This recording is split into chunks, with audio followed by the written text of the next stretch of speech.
अपूर्वानंद और डॉक्टर हर्षबाला शर्मा। आप सभी अतिथियों से अनुरोध है कि आप कृपया मंच पर आएं। स्वागत करें।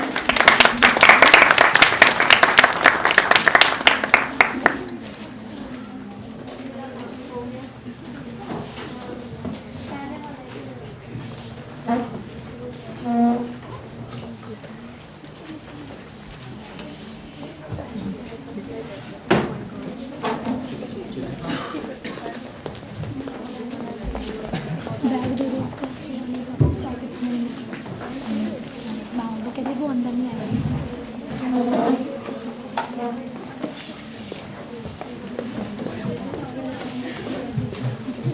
प्रोफेसर कृष्ण कुमार दिल्ली विश्वविद्यालय के शिक्षा विभाग में ख्याति प्राप्त प्रोफेसर रहे हैं। समाज शास्त्र के प्रमुख विषयों और शिक्षा के इतिहास वर्तमान पर अपने विचारोत्तेजक लेखन के लिए चर्चित प्रोफेसर कृष्ण कुमार ने विद्यालय पाठ्यक्रम को एक सामाजिक पड़ताल के रूप में विकसित करने का महत्वपूर्ण काम किया है। शिक्षा की शिक्षण प्रक्रिया को उन्होंने एक औपनिवेशिक समाज में आधुनिकता के साथ आलोचनात्मक संवाद के रूप में देखने की पेशकश की है। एक शिक्षक और प्रतिभाशाली लेखक के तौर पर आपने शिक्षा और ज्ञान का एक ऐसा सौंदर्य शास्त्र विकसित किया है जो इस क्षेत्र में व्याप्त उद्विग्नता और हिंसा को शांत कर सके। अकादमिक लेखन के अलावा उन्होंने कहानियां और निबंध भी लिखे हैं तथा 2004 से लेकर 2010 तक लगातार बच्चों के लिए गुणात्मक लेखन किया है। उन्होंने राष्ट्रीय शैक्षिक अनुसंधान और प्रशिक्षण परिषद के निदेशक के रूप में विद्यालयी पाठ्यक्रम में बुनियादी सुधार की दिशा में बेहद सराहनीय कार्य किया है। सर, आपका स्वागत है। प्रोफेसर अपूर्वानंद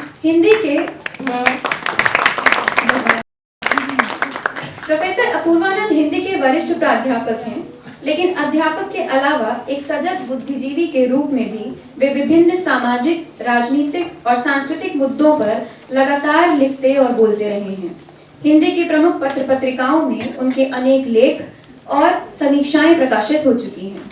उन्होंने धारा, कसौटी और आलोचना जैसी प्रतिष्ठित पत्रिकाओं का संपादन किया है। अब तक आलोचना की उनकी 2 पुस्तकें प्रकाशित हो चुकी हैं, मार्क्सवादी सौंदर्य शास्त्र पर केंद्रित सुंदर का स्वप्न और साहित्य का एकांत। महात्मा गांधी अंतर्राष्ट्रीय हिंदी विश्वविद्यालय वर्धा से संबद्ध रहने के बाद आजकल वे दिल्ली विश्वविद्यालय के हिंदी विभाग में अध्यापन करते हैं। आपका बहुत बहुत स्वागत है। डॉक्टर हर्षबाला शर्मा भाषा की औपनिवेशिक मानसिकता और 21वीं सदी में भाषा के प्रश्नों पर कार्य, समाज मनोभाषा विज्ञान पर मेजर रिसर्च प्रोजेक्ट पूर्ण कर चुकी हैं। लम्ही, तहलका, समीक्षा, जनकृति, हिंदी कुंज पत्रिका में एक बच्चलन गाना, तवायफ, कृष्णा मेनन उर्फ कथकली जैसी आपकी कहानियां प्रकाशित हो चुकी हैं। भाषा और भारतीय साहित्य पर 3 पुस्तकें प्रकाशित हैं। विशिष्ट शिक्षक सम्मान से आपको सन 2009 में सम्मानित किया जा चुका है। शिक्षा के क्षेत्र में कार्य करने हेतु वीनस अंतरराष्ट्रीय स्त्री संघ द्वारा आगामी 4 मार्च को चेन्नई में उन्हें सम्मानित किया जा रहा है। लॉजेन विश्वविद्यालय स्विट्जरलैंड में विजिटिंग प्रोफेसर के रूप में वे कार्य कर चुकी हैं। भाषा के दर्शन और भाषिक दर्शन अनुवाद कार्य में आपकी विशेष रुचि है और वे निरंतर लेखन कार्य करती रहती हैं। आपका बहुत बहुत स्वागत है। अब मैं डॉक्टर हर्षबाला शर्मा से अनुरोध करूंगी कि वे कृपया इस सत्र को आगे बढ़ाएं। धन्यवाद। धन्यवाद भावना। आज के सत्र में आपका स्वागत है। आज का सत्र 4 शब्दों पर मुख्यतः टिका हुआ है और चारों शब्द उतने ही वजनदार हैं। अगर ध्यान से देखें तो हिंदी, शिक्षा, चुनौती और प्रविधि, ये चारों शब्द इस तरह से गुथे हुए हैं कि इनको अलग अलग करके देखना भी एक चुनौती है। प्राथमिक स्तर से लेकर माध्यमिक स्तर से गुजरते हुए और अभी तक की पढ़ने पढ़ाने की प्रविधियां हमारे लिए सचमुच चुनौती का विषय रही हैं। पेडागॉजी और मेथोडोलॉजी जैसे शब्द अंग्रेजी से आते हैं, हिंदी में रूपांतरित होते हैं, टकराते भी हैं, लेकिन कई बार ये समझना बड़ा मुश्किल होता है कि कौन सी प्रविधि बनाई जाए ताकि वो कहा जा सके जो हम कहना चाहते हैं और वो बताया जा सके जो कहना जरूरी होता है। तो असल में इसकी शुरुआत कहीं ना कहीं प्राथमिक स्तर से होती है। अक्सर कक्षा में पढ़ाते हुए भी ये टकराहट और ये अनुगूंज हमारी कक्षा में बार बार सुनाई है कि अगर प्रविधियां इतनी सारी हैं और अंदाजे बयां भी इतने, तो फिर ऐसा क्यों नहीं होता कि प्राथमिक स्तर पर कोई हलचल नजर आए? क्यों ऐसा होता है कि हाथी दादा और जो भालू है उनकी छवियां धीरे धीरे लुप्त होती चली जाती हैं और जैक एंड जिल की वो छवि हमारे सामने नजर आने लगती है जहां Jack and Jill went up to hill and fetch a pail of water, one fell down, another also fell down, और उसके बाद हम सब तालियां बजाते हैं।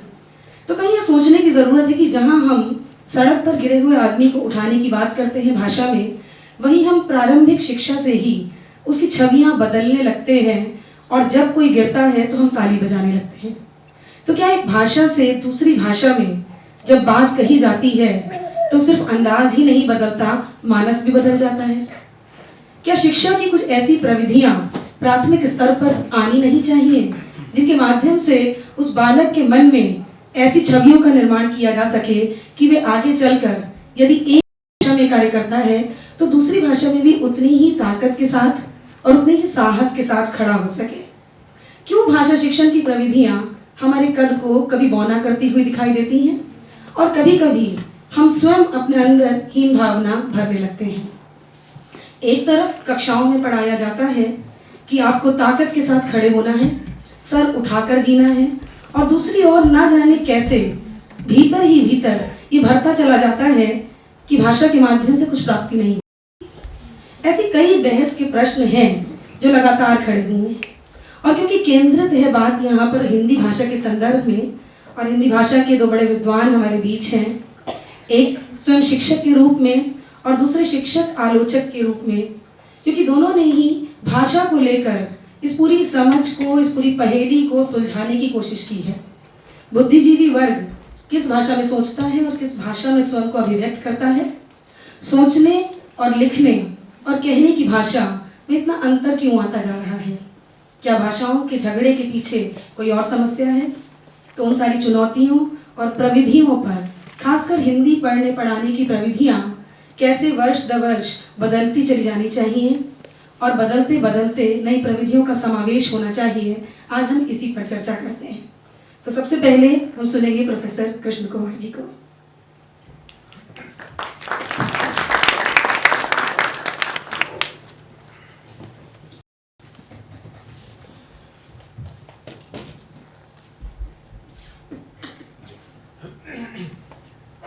हर्ष बालाजी, अपूर्वानंद जी, यहाँ उपस्थित सभी हमारे सहयोगी शिक्षक, विद्यार्थी मित्रों, हर्ष बालाजी ने इतने सारे सवाल खड़े कर दिए हैं कि उनके जरिए इस वक्तव्य को समेटना काफ़ी कठिन होगा। मुझे विशेषकर इस चुनौती शब्द से आपत्ति भी है और समस्या भी रहती है हमेशा, क्योंकि कोई समस्या चुनौती तब बनती है जब उसे महसूस करने वाला कोई हो। चुनौती अंततः एक प्रकार का भाव है। समस्या एक चीज है जिसको आप अगर वस्तुगत ढंग से देख पाते हैं और महसूस कर पाते हैं, तब फिर वो आपके लिए चुनौती बनती है। पर हिंदी की शिक्षा, हिंदी का शिक्षण किसी के लिए चुनौती बनता हुआ मैंने अनेक वर्षों से नहीं जाना, नहीं देखा। ऐसा लगता है एक परिपाटी है हिंदी पढ़ाने की, एक और परिपाटी है हिंदी का महिमा मंडन करने की, उसकी भक्ति करने की। फिर इससे मिली जुली एक और परिपाटी है कि हिंदी के महत्व को बताने की। और इन परिपाटियों में हिंदी के कहने को तमाम विविध विमर्श एक लगभग हो जाते हैं और बात न आगे बढ़ती है, न उसमें से कोई अंकुर फूटता दिखता है। और अगर आप ये कहें तो लोग कहते हैं आप तो बड़े निराशावादी हैं, आप चुनौती को महसूस नहीं कर रहे हैं। इसलिए बड़ा मुश्किल हो जाता है समझना या समझाना कि हिंदी को लेकर कोई रचनात्मक बात कहाँ शुरू की जाए। पिछले कोई 1-2 महीनों में मुझे एक स्कूल में 7 हिंदी शिक्षकों के बीच कुछ समय बिताने का वक्त मिला। 2 कार्यशालाएं मैंने आयोजित की थी समझने के लिए कि हिंदी के शिक्षक प्राथमिक, माध्यमिक, उच्चतर माध्यमिक इन स्तरों पर किस तरह की समस्याएं महसूस करते हैं, खासकर उस मुद्दे पर जो हर्ष बालाजी ने उठाया है, विधि का मसला, शिक्षण कैसे करें, हिंदी कैसे पढ़ाएं, ये मसला किस तरह महसूस करते हैं। तो मैंने उनके साथ कोई 4 घंटे का 2 कार्यशालाओं में समय बिताया और उसके जरिए जो मैंने जाना उस जानकारी को ही यहाँ प्रस्तुत करूँगा। राष्ट्रीय पाठचर्या की रूपरेखा जब इस नए संस्करण में आई 2005 में, तो उसके साथ एनसीईआरटी ने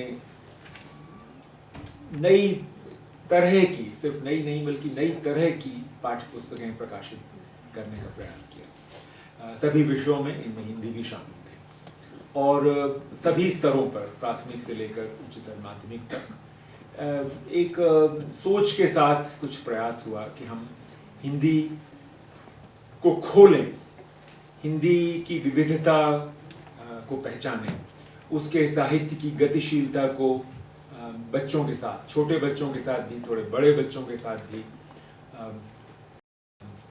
पढ़ने पढ़ाने का एक अवसर कक्षाओं में पैदा करें। इन इरादों के साथ ये नई सामग्री तैयार की गई। इसका एक पक्ष ये भी था कि जिस तरह के द्विवेदी युगीन काव्य से प्रायः प्राथमिक और जो 6ठी, 7वीं, 8वीं यानी कि पूर्व माध्यमिक कक्षाओं का पाठ्यक्रम शुरू होता है, उनसे हटकर नई धारा के भी कुछ कवियों को स्थान दिया जाए। और इसके तहत जैसे कक्षा 5 में माँ की बेबसी, कुंवर नारायण की एक कविता है, या 6ठी, 7वीं, 8वीं में इस तरह की कई कविताओं को स्थान दिया गया।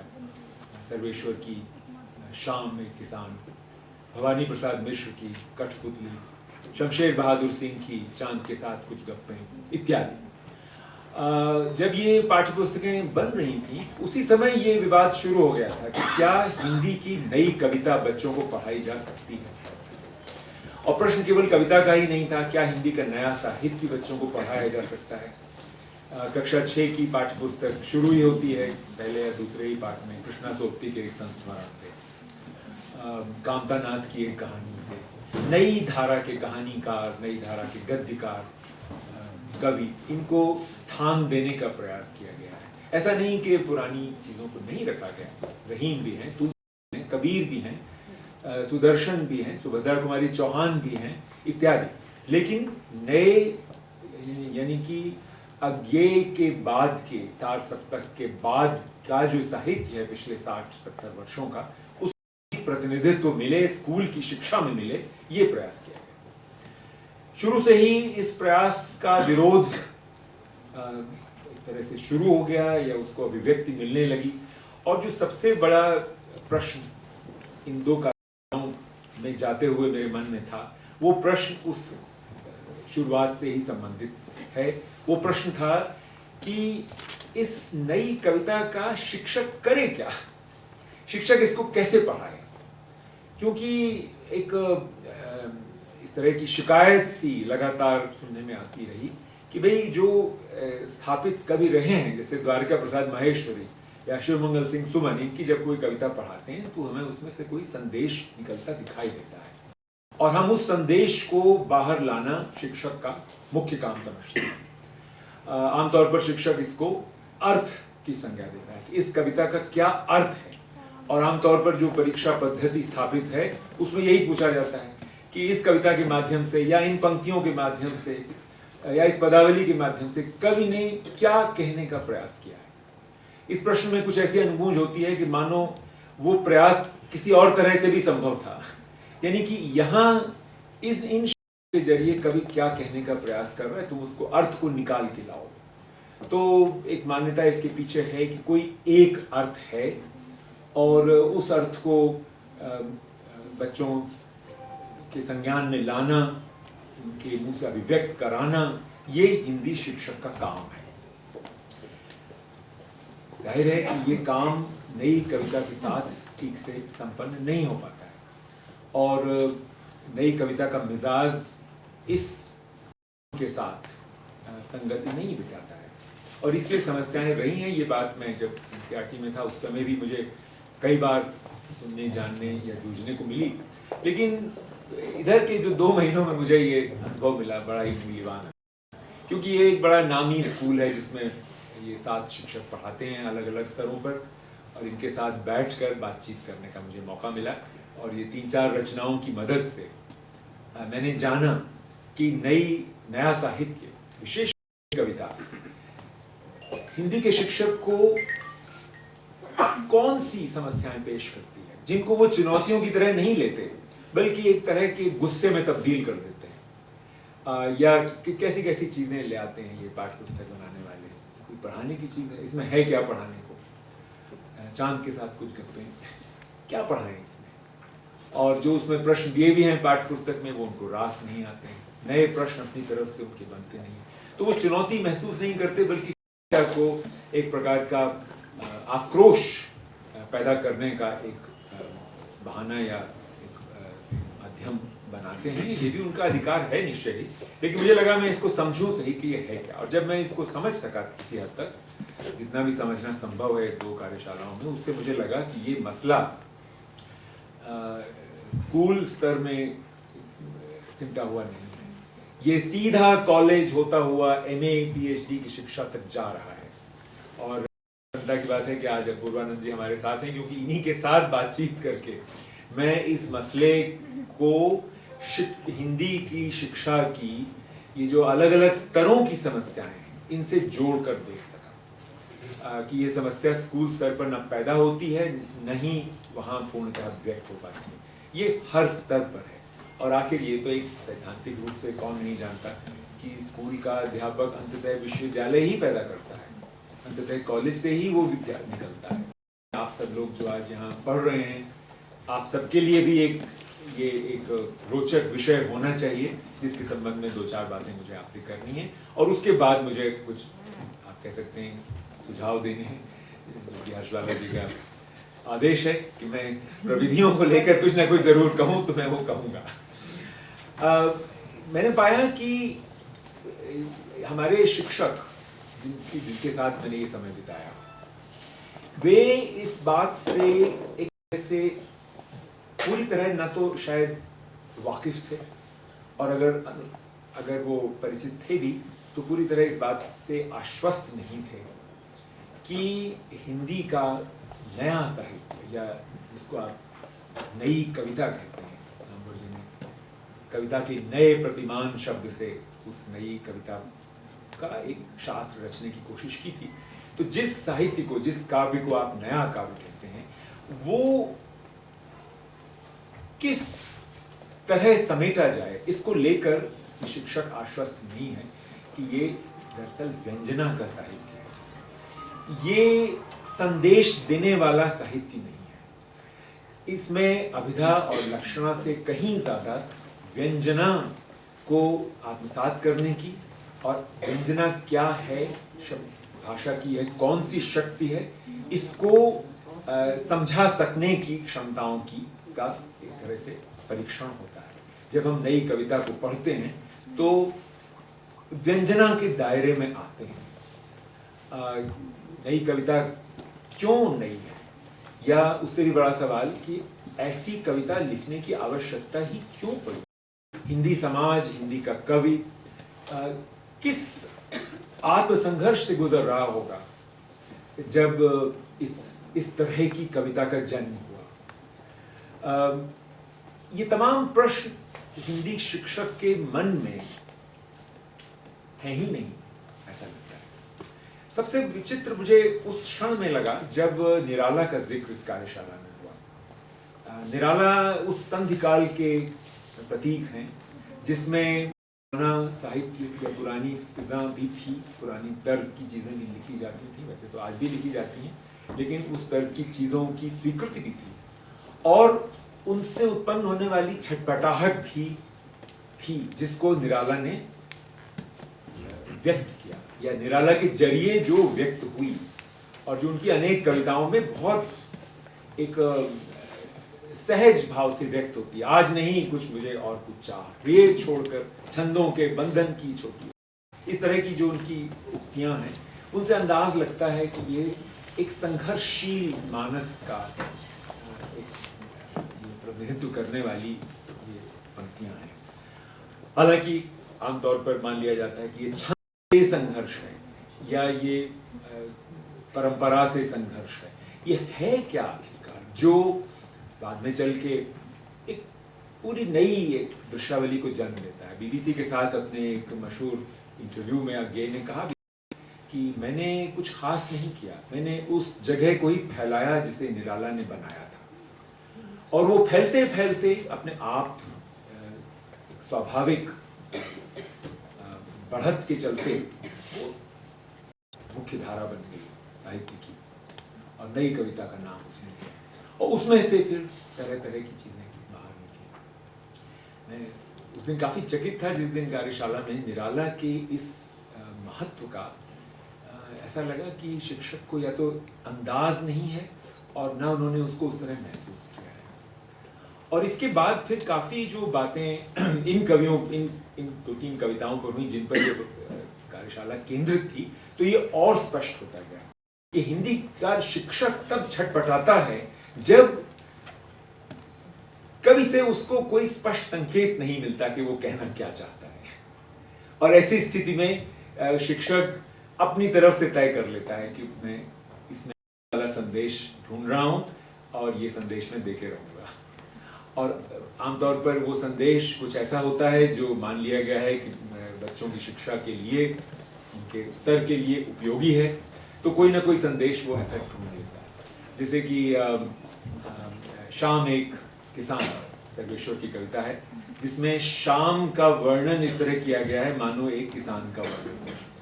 अब उसमें कहीं कोई संकेत नहीं, कोई संदेश नहीं, लेकिन किसान का चूंकि जिक्र हुआ है तो जैसा कि आजकल माना जाता है कि भाई औद्योगिकृत होता हुआ, विकसित होता हुआ देश है, उसमें किसान आत्महत्या कर रहे हैं, जरूर गरीब हैं, परेशान हैं, इसलिए शिक्षक इस मुद्दे को पकड़ लेता है कि शाम एक किसान में किसान की गरीबी का वर्णन किया गया है। जबकि उस कविता को पढ़ते हुए आपको कहीं से ये महसूस नहीं होता कि इसमें शिक्षक की कोई किसान की कोई बेचारगी है या दरिद्रता है या का कोई उपेक्षित चेहरा है, ऐसा कुछ भी नहीं है। और ये पूछने पर कि भाई आपको ये कहां से मिला संदेश, कार्यशाला लगभग रुक सी गई और 2-3 मिनट रुकने के बाद फिर किसी ने कहा कि सर किसान के बारे में है तो और क्या होगा सिवाय गरीबी के, क्योंकि किसान आज के भारत में लाचार है। ये बड़े से लेकर छोटा हर नेता कहता है, समाज विज्ञान में पढ़ाया जाता है, हमने भी यही सोचा। भवानी प्रसाद मिश्र की कठपुतली कविता में कठपुतली क्या है? हिंदी का शिक्षक मान के चलता है कि इस तरह की कोई जो चीज है ये जरूर कोई प्रतीक होगी। रघुवीर साहब ने इस पर कटाक्ष कई जगह किया कि भाई जो चीज है मैं वही लिख रहा हूं, किसी और चीज का स्थान नहीं ले रही है। उनकी 11वीं कहानी मशहूर एक रचना है जिसमें एक आदमी जब उसको पता लगता है कि किसी चीज का प्रतीक नहीं है तो वो लुढ़क जाता है परेशान होकर के। लेकिन हिंदी के शिक्षक को आदत है कि वो प्रतीक ढूंढता है और उस दिन हम लोग सोचने लगे कि भवानी जी की कठपुतली किस चीज का प्रतीक है?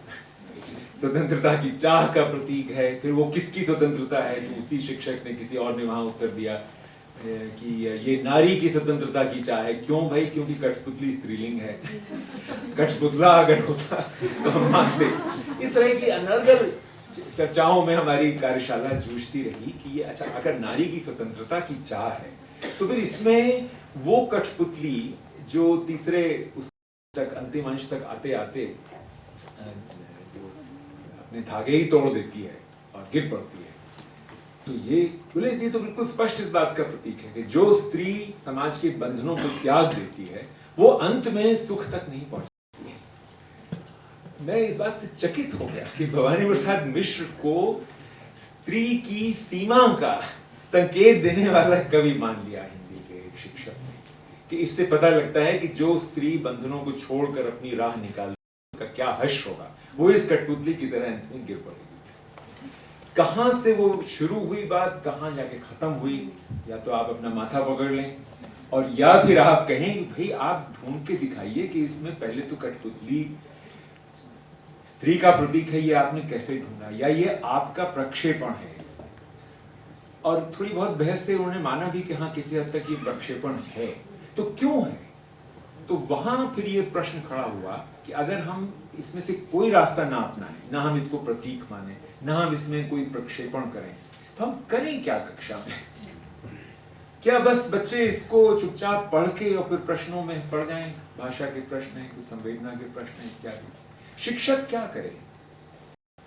ये जो सवाल है, ये मुझे लगता है नए साहित्य के संदर्भ में हर एक स्तर पर उठाया जाने लायक है।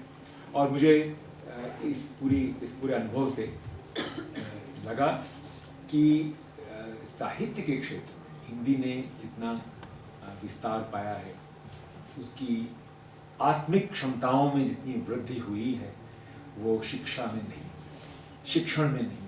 इसलिए एक जबरदस्त असंतुलन उत्पन्न हुआ है, और वो शायद विश्वविद्यालय कॉलेज स्तर तक है कि भले ही नया साहित्य पढ़ाया जाता है, पर जिस संवेदना से ये नया साहित्य संवेदित है, वो संवेदना कक्षा में महसूस नहीं की जाती, और उसको महसूस करवाने के कोई तौर तरीके विकसित नहीं हुए। क्या हो सकते हैं ये तौर तरीके? हम चारों तरफ आज एक तरह की घुटन का वातावरण देख रहे हैं। हमारे कैंपस में भी शब्द चुक गए हैं, इसलिए हिंसा हो रही है, और उस हिंसा को लेकर जितना विश्लेषण हो रहा है वो सब अंत में यही ले जाता है कि ये दो विचारधाराओं की टकराहट है, या ये दो विचारधाराओं से आविष्ट समूहों की टकराहट है, इत्यादि इत्यादि। इस तरह की बातें सुनते हुए सहज ही मन में सवाल पैदा होता है कि भाई भाषा का हमने किया क्या? क्योंकि भाषा तो टकराहट को ही रचना में तब्दील करने वाली संजीवनी है। क्या हम इस विश्वविद्यालय में भाषा पढ़ा ही नहीं पाते हैं, या उसमें वो क्षमताएं नहीं है हमारे पढ़ाने में कि वो किसी भी परिस्थिति में काम आ सके? शब्द ही हैं अंत में जो किसी संस्था को शिक्षा संस्था बनाते हैं, और शब्द जब चुक जाते हैं तो जाहिर है कि फिर उसके बाद अन्य रास्तों का शुरू होता है। अस्त्र अंत में रह जाते हैं हमारे पास, शस्त्र रह जाते हैं। बहुत बड़ा सवाल है, क्योंकि हिंदी एक भाषा के रूप में स्वयं इस सवाल की अभिव्यक्ति है। देश के स्तर पर, राष्ट्र निर्माण के स्तर पर, हर एक स्तर पर हिंदी का इतिहास लगातार समाज की उन क्षमताओं के विस्तार की कहानी है जो समाज को अपने को अक्षुण्ण रखते हुए बदलने की महत्वाकांक्षा से उत्पन्न होते हैं। उन सवालों की अभिव्यक्ति है भाषा। हुआ क्या हमारी भाषा के साथ, जो इतने बड़े स्वप्न के साथ इतने समृद्ध नए साहित्य को जन्म दे सकी, पर उस नए साहित्य को पढ़ाने वाला शिक्षक पैदा न कर सकी? कई लोगों से मेरा संपर्क हुआ, इसके बाद मैंने पूछा भाई जैसे अब मैला आंचल है, आप कैसे पढ़ाते हैं? ये जो इसका शीर्षक है, क्या करते हैं इस शीर्षक का? और ये सुन के मुझे बहुत ज्यादा आश्चर्य नहीं हुआ कि खास इस शीर्षक पर कोई विशेष चर्चा नहीं होती, और जब होती भी है तो आंचल सहज ही माँ की याद दिलाता है, माँ मातृभूमि की याद दिलाती है। मैला है गरीबी की याद दिलाता है, भारत माता का वो आंचल है, इत्यादि इत्यादि। इसमें अगर अनुगूंज कुछ शिक्षक सुनते भी हैं तो सुमित्रा नंदन पंत की उस कविता की सुनते हैं, भारत माता ग्राम वासिनी, खेतों में फैला है श्यामल धूल भरा, मैला सा आंचल मिट्टी की प्रतिमा उदासीन। भाई आप उस कविता का क्या करते हैं? उसको पढ़ाते हैं? कहीं कहीं वो कोर्स में है, कहीं नहीं है, अलग अलग विश्वविद्यालयों की कहानी है। तो उसको पढ़ाते हुए वही होता है जो शाम में एक किसान के साथ होता है। हालांकि शाम में किसान ज्यादा व्यंजनापरक है, और सर्वेश्वर के पहले के कवि हैं, व्यंजना के अलावा भी बहुत कुछ करते हैं, और इसलिए अन्य शब्द शक्तियां भी उनके साथ काम आती हैं। लेकिन अगर ये इतना ही सहज मसला है कि ये जो मिट्टी की प्रतिमा उदासीनी है, ये केवल भारत के उपेक्षित गांव की गरीबी का संकेत है, तो फिर ये कविता क्यों है?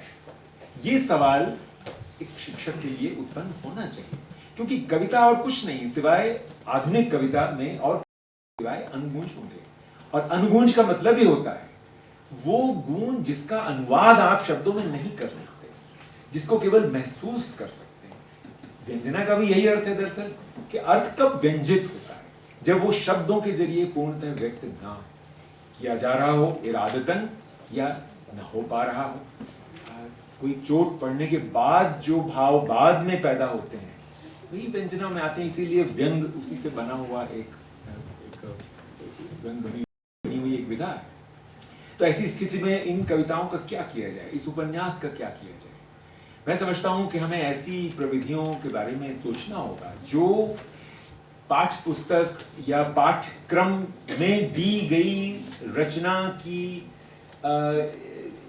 जो अनिवार्यता है उसको तोड़ती हो। आप मैला आंचल को या पंथ को अलग से नहीं पढ़ सकते, क्योंकि रचनाओं की पारस्परिकता या पारस्परिक अनुगूंज यही नए साहित्य को दूर ले जाती है अभिधा से।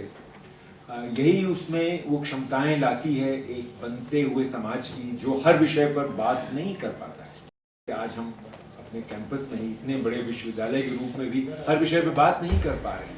कौन सी बात कहाँ किसके पीठ का शिकार हो जाए हमें समझ में नहीं आ रहा है, और उसके जरिए तो आप कहें कि हाँ चुप रहना ही उचित है, और अगर आप पढ़ते हैं तो तुरंत आपका बंटवारा हो जाता है। नया साहित्य 1935-40 के बाद से लिखा गया बहुत सा साहित्य इस प्रश्न को झेलता है कि मैं अपनी बात कैसे रखूं। महादेवी को वैसे तो ब्रांड बना दिया गया है हिंदी आलोचकों द्वारा रहस्यवादिता का, कि भाई ये तो नारी वेदना की कवित्री है, जिसको नारी वेदना को समझना हो इनको समझो, या रहस्यवादी है इत्यादि।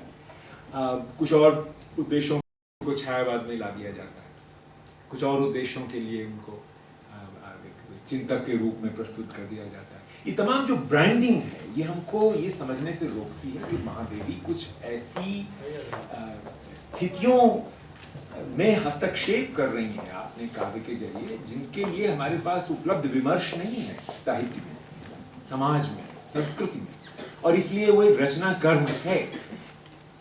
विद्यार्थी को इस स्थिति का एहसास दे पाना तभी संभव है जब हम शब्द को अनगूंजें ढूंढने का माध्यम बनाएं।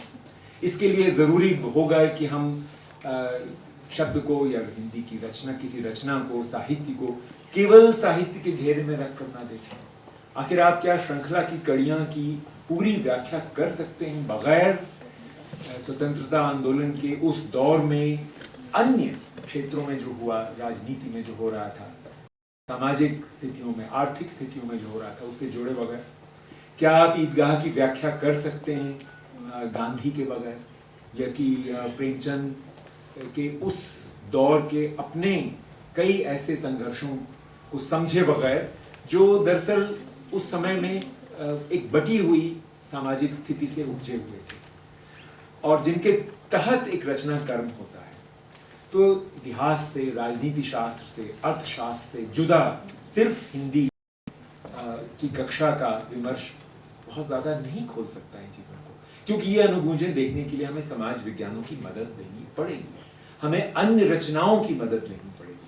अब ये जो मैला शब्द है, मैला आंचल में या पंत की कविता में, इस मैला को खोलने के लिए, विद्यार्थी के सामने लाने के लिए कि इसके कितने प्रकार के अर्थ हैं, हमको कई रचनाओं का जिक्र करना पड़ेगा, जिसमें राजेंद्र सिंह बेदी की एक चादर मैली सी से ले और कबीर में क्या मैला है, और जो जिन्होंने एक चादर को ज्यों का त्यों रख देने की बात की और औरों ने उसको मैला किया। ये जो अनुगूंजें हैं जो पिछले 500-600 वर्षों की निरंतरता से उत्पन्न होती हैं, और जिनमें कहीं वो स्त्री पर लागू होती हैं, तो कहीं वो भारत माता पर, तो कहीं वो धरती पर तरह तरह से बनती हैं। जब आप उस खुलते हुए प्रांतर में विद्यार्थी की चेतना को ले जा पाते हैं, तो ये जरूरत नहीं रह जाती कि इस कविता का ये अर्थ है। फिर विद्यार्थी उस कविता के जरिए एक खोज शुरू करता है, जिस खोज में वो स्वयं अपनी खोज को भी एक विषय बनाता है। मैं कौन हूं, मैं किस जगह मेरा जन्म हुआ, इस समय आज का भारत, आज का समाज, आज की दुनिया कहाँ है। एक कवि के जरिए हम एक ऐसी जगह पहुंचते हैं जहां और कोई हमें नहीं पहुंचा सकता। और ये अगर हिंदी शिक्षण का उद्देश्य बनता है तो फिर जाहिर है कि संदेश प्रियता या कि अलंकार, छंद इत्यादि पर इतनी खोज करने की आवश्यकता, शब्दों के अर्थ तलाशने की जरूरत, इन तमाम चीजों को विदा करना पड़ेगा। यानी कि हिंदी का शिक्षण जिस जगह आज है वहां अब तक चली आ रही परिपाटियों को संजोने का आग्रह भी बहुत प्रबल है, और अगर वो आग्रह हमसे नहीं छूटता तो नया कुछ उसमें प्रवेश कराना संभव नहीं होगा। मेरा अनुमान था कि आज खुल के बात हो पाएगी, पर इसके साथ एक पर्ची आ जाती है। बहुत सारे प्रश्न हमारे सामने आके फिर खड़े हो गए हैं, और ये समझने की ज़रूरत है कि शिक्षा आखिर कर क्या रही है। अभी जब कृष्ण कुमार जी बातचीत कर रहे थे तो मुझे याद आ रहा था कि कक्षा में पढ़ाते हुए अक्सर हम लोग मैकाले का जिक्र करते हैं, और याद आता है वो समय जिस समय मैकाले ने कहा था कि ये सभ्य जातियों की जिम्मेदारी होगी कि असभ्य और बर्बरों को थोड़ा सभ्य बनाया जाए। शिक्षा ने कहीं ना कहीं वहाँ से जो शुरुआत की, उसमें धीरे धीरे धीरे ये चीज़ अपने आप निहित होती चली गई कि हम बढ़ते चले गए, और इस विभाजन में समाज विज्ञान हमसे छूट गया। अक्सर हिंदी की कक्षाओं में तो ये साफ नजर आता है। जब हिंदी का शिक्षक बातचीत कर रहा है, पढ़ा रहा है, तो कहीं ना कहीं अर्थ ढूंढ के प्रसाद, पंत, महादेवी तक सीमित हो जाता है, और समाज विज्ञान की अन्य शाखाओं के साथ उसके संबंधों को जोड़ने की कोशिश नहीं की जाती। एक समस्या और भी है भाषा में कि शब्द अपनी अपनी अनुगूंजों के साथ तय किए जा चुके हैं। यदि एक शब्द का इस्तेमाल किया जाएगा किसी एक व्यक्ति द्वारा तो उसका एक विशिष्ट अर्थ होगा, और यदि किसी और के द्वारा तो उसका अर्थ बदल जाता है। तो शब्दों की उन अनुगूंजों से कैसे लड़ा जाए? जब पाठ्यचर्या का निर्माण किया जाता है तो उसमें सरकारी हस्तक्षेप कितना दिखाई देता है? क्यों ऐसा होता है कि जैसे जैसे सरकारें बदलती हैं वैसे वैसे पाठ्यचर्याएं भी अपने रूप और आकार में चली जाती हैं? तो बहस के मुद्दे तो कई हैं, लेकिन उसमें एक बड़ी प्रविधि जिसकी ओर सर ने संकेत किया कि शायद शिक्षक को अपने दायरों को बढ़ाना होगा, क्योंकि सबसे बड़ी समस्या ये है कि जिस पर भविष्य निर्माण की नींव दे दी गई है, तय कर दी गई है, वह स्वयं ही जागरूक नहीं है किसी भी तरह के अर्थ के लिए। उदासीनता के ऐसे प्रवाह में हम बुद्धिजीवी की भूमिका कैसे तय करेंगे, ये भी एक बड़ा प्रश्न है। क्योंकि प्रोफेसर अपूर्वानंद से मैं यहीं से बात शुरू करना चाहूंगी, पर एक प्रश्न और साथ साथ मेरे मन में चल रहा है कि एक तरफ तो पाठ्यचर्या के निर्माण में बुद्धिजीवी की क्या भूमिका हो, और दूसरा बुद्धिजीवी कैसे अभिव्यक्त करे स्वयं को कि वो भाषा का इस्तेमाल करे। और जब मुक्तिबोध कहते हैं कि अभिव्यक्ति के सारे खतरे उठाने होंगे, तो सिर्फ सिद्धांत के रूप में पढ़ाकर रास्ता बचाकर ना निकल जाए, बल्कि उन खतरों को उठाना भी सीखे और उठाना सिखाए भी। वही दूसरी एक समस्या परीक्षा प्रणाली की भी है। ज्यों ज्यों हम देख रहे हैं पिछले 10 सालों में परीक्षा प्रणाली वस्तुनिष्ठ होती जा रही है। आप सोचने के लिए और विश्लेषण करने के लिए और तर्क करने के लिए समय देते ही नहीं। साधारण सा प्रश्न अक्सर जेआरएफ की परीक्षा में पूछा जाता है कि कबीर के राम और तुलसी के राम में क्या अंतर है। तो चलिए बहस का मुद्दा यही सही कि इन दोनों पर अंतर ही समझ लिया जाए, लेकिन अब पूछा जाएगा कि कबीर के हैं राम या तुलसी के हैं राम। अब समस्या ये है कि उसके आगे तर्क, विश्लेषण, विचार की कतई पाबंदी है, आगे हम सोचेंगे ही नहीं। तो ऐसे में प्रविधियां कैसे तैयार हों और उस पर बुद्धिजीवी किस तरह से बहस को तैयार करे कि कक्षा में भी इस चुनौती का सामना किया जा सके और नई प्रविधियां आ सके। मैं चाहूंगी कि अपूर्वानंद जी यहाँ से शुरू करते हुए अपनी बातचीत को आपके सामने रखें।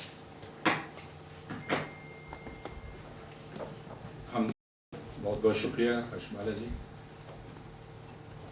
आदरणीय प्रोफेसर कृष्ण कुमार जी, यहाँ उपस्थित सहकर्मी मित्रों, दोस्तों और साथियों। भाषा की दरिद्रता के समय में हम हैं। नारों पर बहस हो रही है, ये तय किया जा रहा है कि कौन सा नारा राष्ट्र विरोधी है और किस नारे को लगाए जाने की आशंका में कोई गोष्ठी होनी चाहिए या नहीं होनी चाहिए।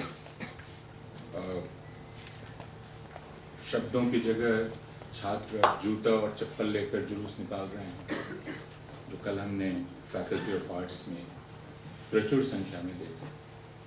तो उससे हमें यह अंदाज मिला कि जूते पहनने की जगह दरअसल दिखाने की चीज़ है और उनके विविध इस्तेमाल हैं। कृष्ण कुमार जी ने जिन उलझनों की ओर इशारा किया उनको दोहराने का कोई इरादा नहीं है, क्योंकि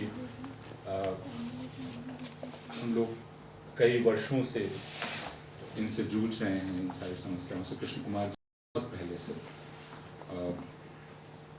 और अब तक हमें कोई रास्ता दिखलाई नहीं पड़ रहा है। यह समय आ रहा है जब हम सब दिल्ली विश्वविद्यालय में प्रश्न बनाना शुरू करेंगे, और मैं यहीं से शुरू करूंगा कि हमारी कक्षा पर और हमारे पाठ्यक्रम पर सबसे ज़्यादा दबाव अगर किसी का रहता है तो परीक्षा का रहता है।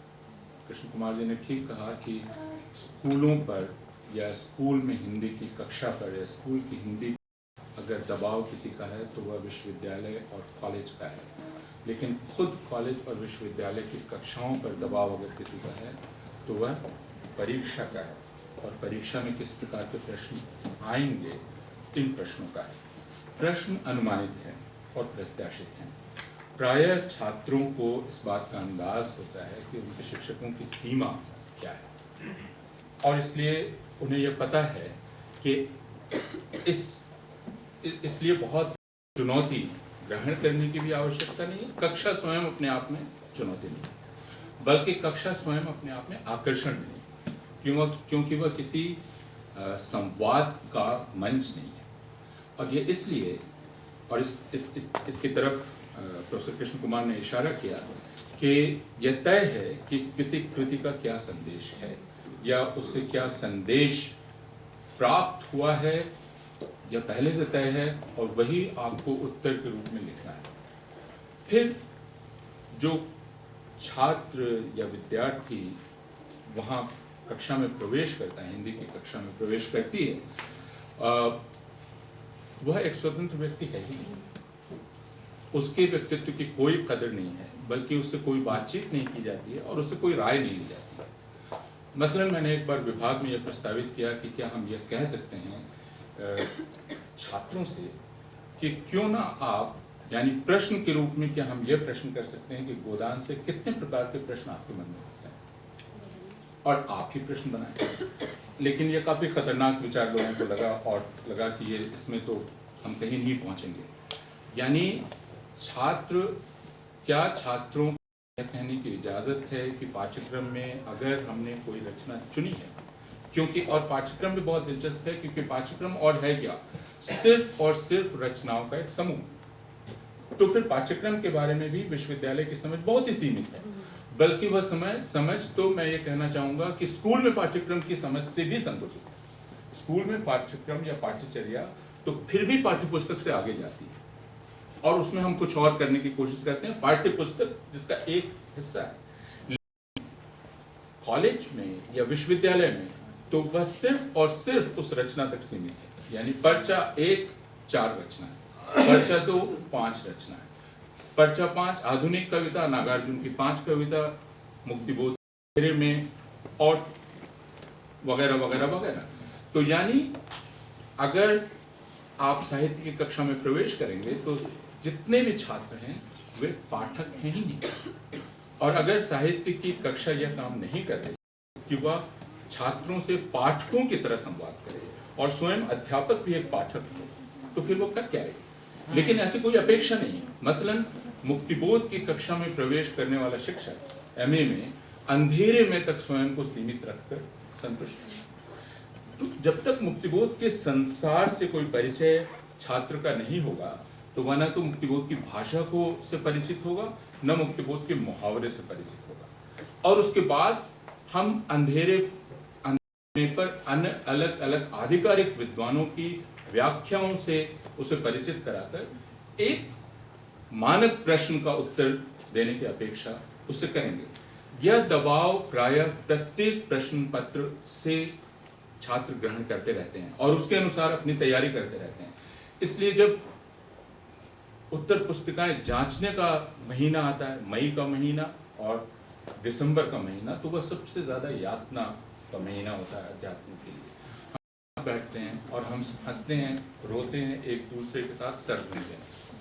और वह इसलिए कि मुझे ऐसा लगता है कि साहित्य की कक्षा का पहला दायित्व है एक छात्र में सुंदर साफ सुथरी भाषा और अपनी भाषा लिखने की इच्छा पैदा करना। लेकिन अगर हिंदी की कक्षा पहला काम कोई करती है तो वह इसकी हत्या करने का काम है। उसे एक सही उत्तर देना है, उत्तर भर देना है और काम चलाओ भाषा में देना है। यह संदेश हिंदी की कक्षा कभी भी नहीं दे पाती कि भाषा काम चलाओ तरीके से नहीं चलाई जा सकती। और कई बार हम ये कहते हैं, जैसे ये काम चलाऊपन इस हद तक है कि कक्षा में प्रवेश करते समय छात्र से जो आप पूछें कि मैला आंचल उपन्यास कहाँ है, तो वो कहते हैं सर आज बुक भूल गए। और आप कहते हैं यह हिंदी की कक्षा है तो इसमें बुक की जगह किसी और शब्द का प्रयोग करें, तो फौरन ही जो दूसरा शब्द आता है वह है पुस्तक नहीं है। बुक और पुस्तक के बीच में किताब है, यह उसके दिमाग में नहीं है। यह दिमाग में नहीं है कि दरअसल आप हिंदी का एक वाक्य, एक सुंदर साफ सुथरा स्थिर वाक्य बनाने में आपको मेहनत करनी चाहिए। यह शायद हिंदी की प्राथमिक कक्षाओं से लेकर अंतिम कक्षा तक इसका संदेश नहीं दिया जाता। और यह बात शोध ग्रंथ लिखे जाने तक तय होती है, जिसमें आप शोध ग्रंथों को उठाकर देख लेंगे और यह नहीं कहा जा सकता कि किसी शोध ग्रंथ की भाषा किसी दूसरे शोध ग्रंथ की भाषा से अलग है। इतनी ज्यादा व्यक्ति निरपेक्ष भाषा हिंदी की कक्षाओं में लिखी जाती है और इस्तेमाल की जाती है कि यह मानना कठिन है कि यह साहित्य की कक्षा है। क्योंकि साहित्य अगर कुछ है तो वह निजी भाषा का विकास है या निजी भाषा है। अगर उसमें वह निजीपन नहीं है तो कुछ और नहीं है।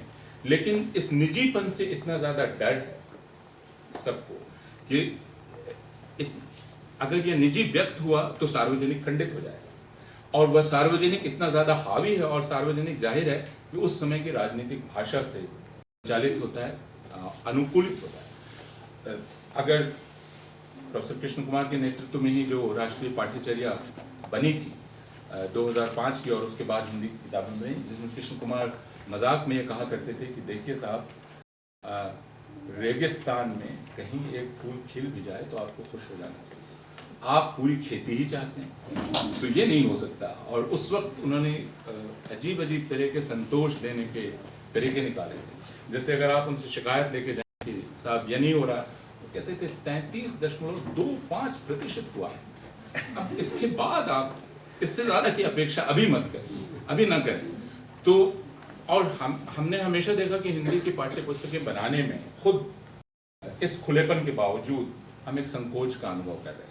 पाठ्य पुस्तक समितियां संकोच का अनुभव कर रही थी क्योंकि वह दबाव और वह उसके पहले या एनसीईआरटी की किताबें बनने के पहले 5 साल पहले, बल्कि 4 साल पहले 2003 में जब जानकी राजन के नेतृत्व में और कृष्ण कुमार जी की सलाह से वहाँ किताबें बनने लगी, तो मुझे एक प्रसंग याद है जो मैं यहाँ आपके सामने पेश करना चाहता हूँ। हिंदी किताब बनी थी और उसमें सर्वेश्वर की ही कविता थी, आओ एक लगाए चक्कर, आओ एक बनाए चक्कर, फिर उस चक्कर में एक चक्कर, फिर उस चक्कर में एक चक्कर। वो कविता चक्करों से बनी हुई। उसके बाद जब जिसे फीडबैक कहते हैं उसके लिए अध्यापकों को इकट्ठा किया गया और उनसे कहा गया कि अब इस पाठ्य पुस्तक पे अपनी राय दें, तो अध्यापक बहुत नाराज थे। उन्होंने कहा कि यह कविता तो कुछ भी नहीं करती, यह सिर्फ चक्कर लगाने की बात करती है और इस तरह छात्र थक जाएंगे। और मैं वहाँ स्वयं मौजूद था और मुझे लगा कि ये इतनी मजेदार कविता है जिसमें इस चक्कर शब्द के जरिए और बच्चे को इतना मजा आएगा।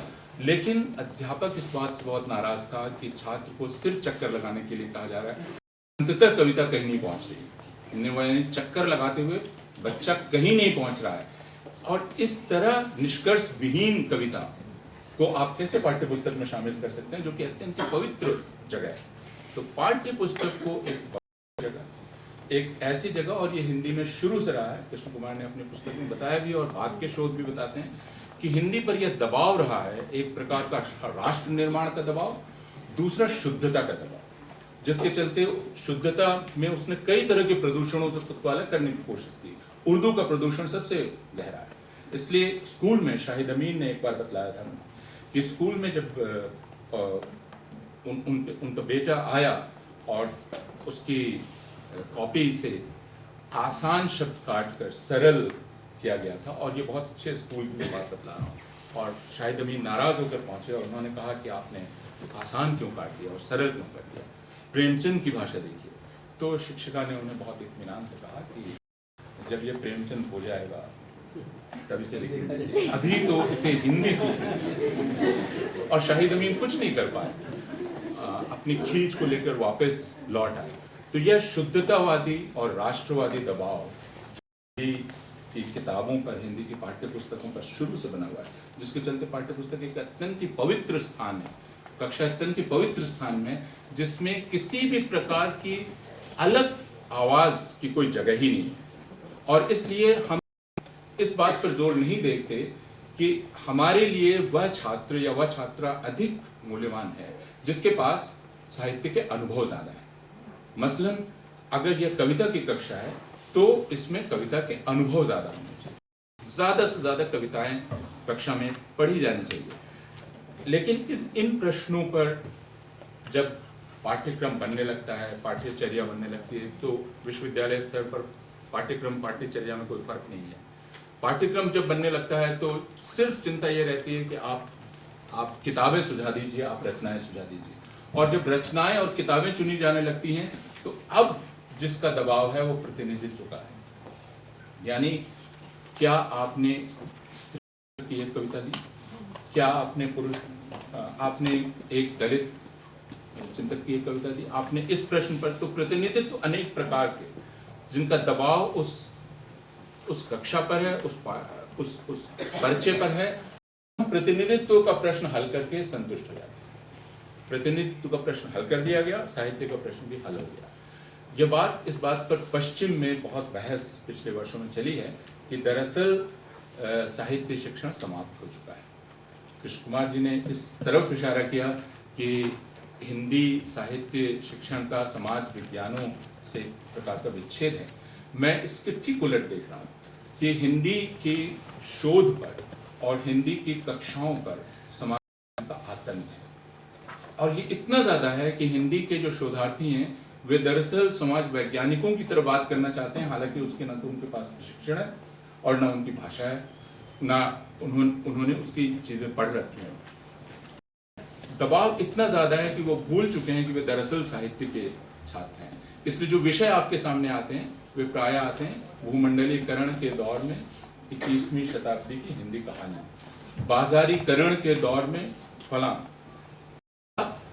स्त्री विमर्श का ये, और अगर आप पहले 3 अध्याय उठा के देख लेंगे तो आपको दिखलाई पड़ेगा कि उस मसले पर जो हिंदी में दूसरे या तीसरे दर्जे की किताबें हैं उनका संक्षेपीकरण उन अध्यायों में 3 अध्यायों में किया गया है, और उसके बाद उद्धरणों से बाकी अध्याय भरे गए हैं जिनसे यह सिद्ध करने की कोशिश की गई है कि समाज विज्ञान में जो निष्कर्ष निकाले गए वो इस तरह पुष्ट होते हैं, वो चाहे नारीवाद हो या दलित विमर्श हो या कोई और भी हो।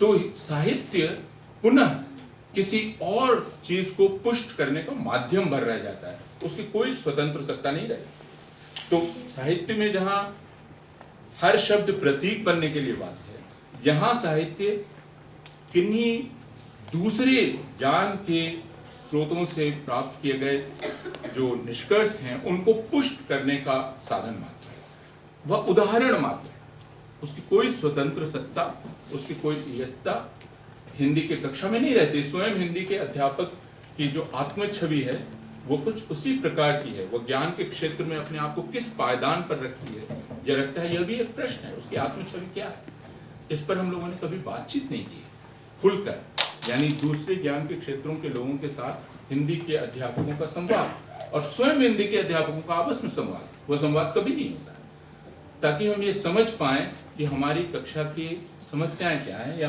या हम उन, जैसा कहा गया कि क्या हम उन समस्याओं को समझ ही पाते हैं, उनकी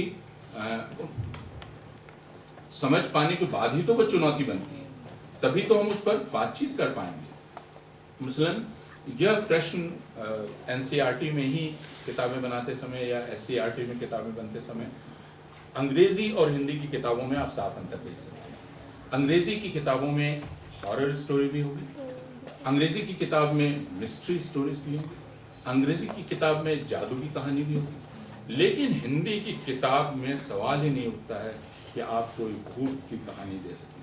भूत होता नहीं है, इसलिए उसकी कहानी दी नहीं जा सकती। रहस्य कथा आप दे नहीं सकते हैं क्योंकि वह एक अवैज्ञानिकता को बढ़ावा देती है। यहाँ तक कि दिनकर की कविता जो चांद का जिगोला सिलाने वाली है, उस पर भी एक आरोप पत्र आया, यह था कि यह अवैज्ञानिकता को बढ़ावा दे रही है। तो इस तरह का जो दबाव है जिससे हिंदी की आरंभिक पाठ्य पुस्तकें होते हुए गुजरती हैं, और एक साफ अंतर आ जाता है। अंग्रेजी की किताब एक खुली हुई, इत्मीनान से भरी हुई, बच्चे को आनंद देने वाली किताब है, और हिंदी की किताब खुद जिस दबाव को महसूस कर रही है उससे ज्यादा दबाव बच्चे पर डालने की कोशिश करती है, और इसीलिए हिंदी की किताब उन बहसों का शिकार होती है जो 2006 में राज्यसभा में उठी।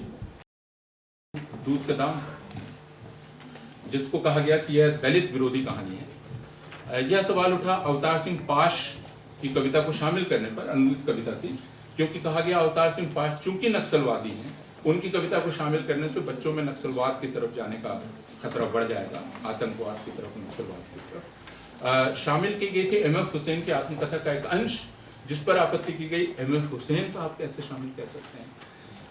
मोहन राकेश का एकांकी शामिल किया गया था, जिसे पुनः कहा गया कि वह स्त्री विरोधी है।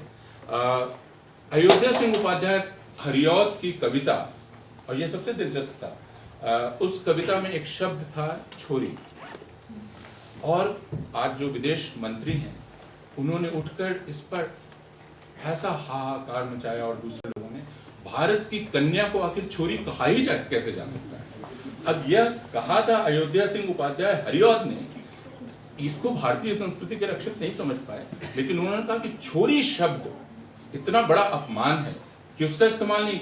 छोरी और धूमिल की कविता में रंडी शब्द का इस्तेमाल, जिससे लोगों ने कहा कि इससे तो बच्चे बिल्कुल ही प्रदूषित हो जाएं, और इसलिए इस शब्द को आप 11वीं कक्षा में कैसे रख सकते हैं। इससे बच्चों का जो कोमल मस्तिष्क है वो पूरी तरह से नष्ट हो जाएगा। तो ये दबाव, और राज्यसभा की, लेकिन उससे ज्यादा दुखद बात जो थी राज्यसभा की उस बहस से, जिसमें मैंने कहा कि ये मंत्री थे, लेकिन उसमें सिर्फ दक्षिणपंथी नहीं थे, उसमें बीच के दल वाले भी थे और वामपंथी भी थे, और सब ने उठकर मांग की दोषियों को फौरन सजा दी जाए, जिस पर तत्कालीन शिक्षा मंत्री, मानव संसाधन मंत्री ने अपने विनोदी अंदाज में कहा कि उनमें से कुछ को सजा नहीं दी जा सकती है, मसलन प्रेमचंद, मुस्लिम अयोध्या सिंह उपाध्याय हरियौत को, क्योंकि उनको पेश करना बहुत कठिन है, उनको मुकदमा नहीं चाहिए, लेकिन सांसद बजट कि उन पर आपराधिक मुकदमा चलाना चाहिए, इतना बड़ा अपराध किया। लेकिन यह लड़ाई लड़ने का काम सिर्फ और सिर्फ एनसीईआरटी का था, और इस पूरी बहस को भारत के विश्वविद्यालयों ने सुना भी नहीं, हिंदी विभागों ने सुना भी नहीं, और हिंदी विभागों की तरफ से कोई प्रतिक्रिया भी नहीं। तो यह जो एक अलगाव है, स्कूल और विश्वविद्यालय के बीच संवाद का अभाव है, और विश्वविद्यालयों ने स्वयं को नेता मान लिया है, जबकि यह बात मैं पक्के तौर पे कहता हूं कि स्कूली स्तर पर पाठ्यचर्या को लेकर जितना आगे का चिंतन हुआ है, कॉलेज और विश्वविद्यालय स्तर पर हमने उसके बारे में बिल्कुल सोचा ही नहीं। बेहतर हो कि हम ऐसी बहसें और ज्यादा न करें। शुक्रिया।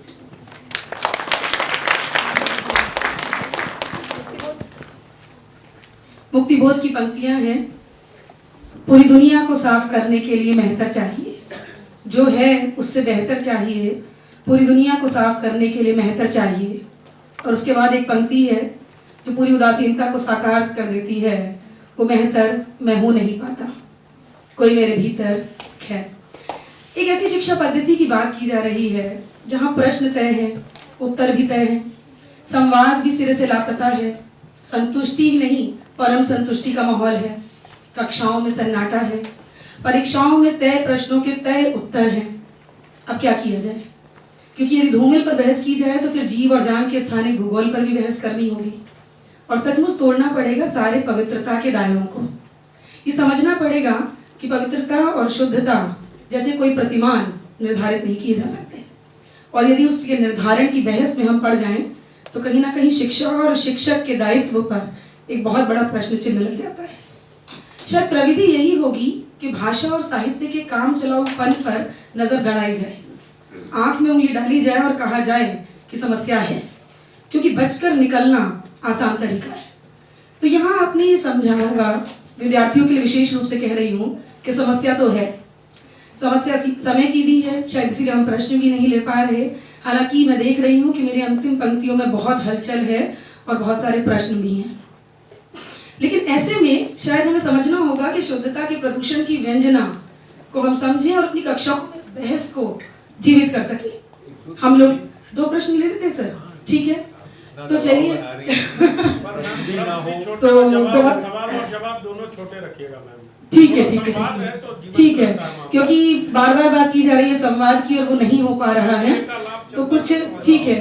तो नहीं, असल में आपने प्रविधि के सवाल को इतने छोटे सत्र में क्यों रखा? क्या किया जाए सर, समय की सीमा अरुण जी सामने है, तो दबाव की राजनीति को भी समझना होगा। पर विश्वविद्यालय पर लिटरेचर फेस्टिवल का दबाव नहीं, चलिए इस दबाव को नहीं लेते और 2 प्रश्न तो ले ही लेते हैं। तो चलिए, यदि कोई प्रश्न है तो हाथ उठाएं विद्यार्थियों की ओर से। श्वेता। सर, मेरा प्रश्न ये है कि भाषा शिक्षण को और बेहतर बनाने में छात्र अपनी तरफ से क्या योगदान कर सकते हैं? किनसे आपका प्रश्न? कृष्ण कुमार सर से, मनन सर से या किसी से उत्तर दे सकते हैं? जाहिर है अगर उनका पढ़ने का दायरा फैला हो तो वो शिक्षक के लिए काफी बड़ी चुनौतियां पैदा कर सकते हैं। रचनात्मक सवाल पूछकर विद्यार्थी शिक्षक को विवश कर सकता है कि वो अपनी सीमाओं को खोलेगा। सर, लेकिन जिस तरह से शिक्षक छात्रों को एक दायरे में कसने की जो आदत है, ये प्रश्न परीक्षा में नहीं पूछा जाएगा, इसे पढ़ने की आवश्यकता नहीं है, या जो तुम कह रही हो या जो तुम कह रही हो वो इस कविता से इसको कोई लेना देना नहीं है, क्योंकि शिक्षक भी एक सेट पैटर्न से आते हैं, उन्हें भी एक तय किया आशय सारांश पता रहता है। उससे अलग अगर हम कुछ कहते हैं तो हम पे प्रश्न उठने लग जाते हैं कि तुमने गलत कहा, तो सिरे से खारिज कर देना भी तो एक बहुत बड़ा हम पे मतलब हमारे लिए एक कठिनाई हो जाती है सर। अगर आप युवावस्था में भी कठिनाई से पेश नहीं आना चाहती तो कब आएंगे?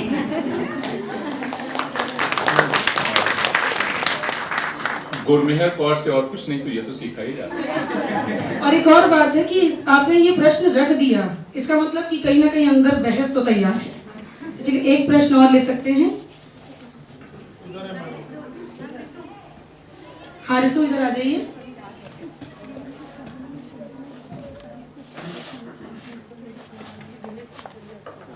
मेरा प्रश्न आप दोनों से ही है। मुझे याद है कि स्कूल के दिनों में आत्मकथ्य कविता हम लोग पढ़ रहे थे, तो उस समय हमारे टीचर ने कमेंट किया था कि कविता को पढ़िए और कवि को पढ़िए, किसी को भी पहले पढ़िए लेकिन पढ़िए दोनों। तो हमारे पास समय बहुत कम होता है स्कूली दिनों में, सब्जेक्ट्स बहुत ज़्यादा होते हैं, इवन कॉलेज में भी हमारा सेट पाठ्यक्रम होता है। तो इसका मसला हल छात्र और शिक्षक मिलकर करें, उसके बीच का रास्ता कैसे निकाला जाए? बीच में कोई रास्ता नहीं है। तो आप बीच वाले रास्ते के भ्रम से मुक्त होइए। देखिए, अंततः अगर इस जकड़न को तोड़ना है तो आप जो महसूस करती हैं या बाकी लोग महसूस करते हैं उसे कहा जाना होगा। जैसा मैंने कहा कि गुरमेहर कौर ने आखिर कहा तो कुछ तो टूटेगा। आप अगर कहना शुरू नहीं करेंगे कक्षा में, जैसा कृष्ण कुमार ने कहा कि आप अपने शिक्षक को परेशान नहीं करेंगे। अगर शिक्षक इतना निश्चिंत है कि वह एक ऐसी कक्षा के पास जा रहा है जिसने कुछ भी नहीं पढ़ा, यह उसको पता है, यहाँ तक कि जो रचना प्रस्तावित है उस रचना को वह सत्रांत तक नहीं पढ़ेगा यह भी उसे पता है, तो फिर तो वो निश्चिंत है कि वो जो कहेगा आपको उसे स्वीकार करना है। मसलन एक उपन्यास प्रस्तावित है और मैं जानता हूं कि इस कक्षा के 80% उसे अंत तक नहीं पढ़ेंगे, अंत पटरी पर जो उसका संक्षिप्त रूप है उस रूप को पढ़कर वो संतुष्ट हो जाएंगे। तो अगर युवावस्था कम से कम में संतुष्ट हो जाती है, रघुवीर सहाय की तरह नहीं कहती है कि कम से कम की बात ना हमसे कहिए, तो फिर जो वयस्क हैं वे तो निश्चिंत हैं, आराम से हैं, उनको क्या